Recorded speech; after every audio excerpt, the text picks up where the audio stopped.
When most people hear the word prenup, they think of celebrities or high-net-worth individuals. But the truth is, prenuptial agreements are valuable for any couple who wants clarity, fairness, and peace of mind. In this video, we'll explain what can go into a prenup in Canada, and just as importantly, what can't. Let's start with what's allowed. The core of any prenup is usually property division. In Canada, spouses can agree in advance on how property will be handled if the marriage ends. As long as the terms aren't grossly unfair or unconscionable, courts will generally uphold them. There are several common property division frameworks. Separate property regime. This means each spouse keeps their own property. Ownership is based on whose name is on the title or account.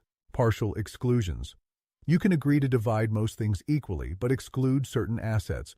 For example, a beach house, family cottage, or artwork collection, using another province's or country's property regime.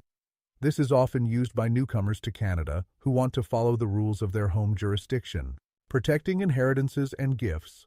You can agree that any assets inherited or gifted during the marriage will remain separate, excluding debt. While spouses aren't automatically responsible for each other's debts in Canada, you can clarify in a prenup that certain debts won't affect the division of property. Protecting a business. If one or both of you owns a business, you can specify that the business remains separate, even if it grows during the marriage.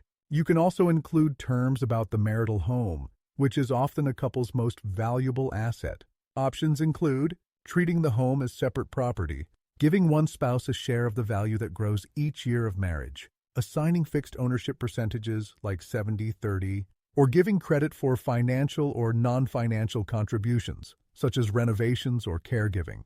Next, let's talk about spousal support, also known as alimony or maintenance.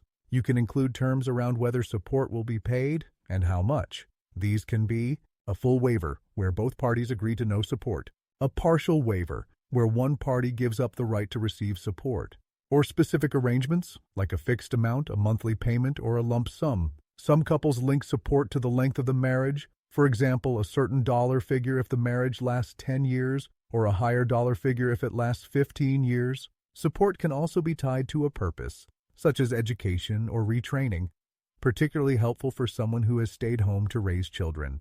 You can even specify which income sources are included or excluded for calculating support. For example, you might want to exclude rental income or investment income, but remember, the more income you exclude, the more likely a court will strike down the clause if it feels unfair. And one last point, support clauses must be reasonable.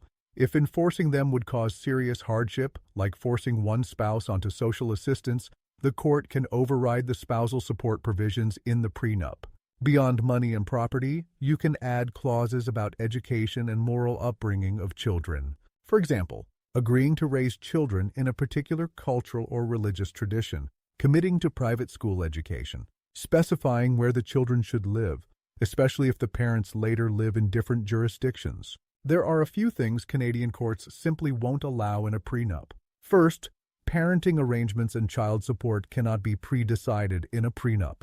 That's because these issues must always be determined based on the best interests of the child at the time of separation, not what the parents thought would be best years earlier. Child support is considered the right of the child, not the parent, and can't be waived or negotiated away in advance. Second, infidelity clauses, like penalties for cheating, are usually unenforceable.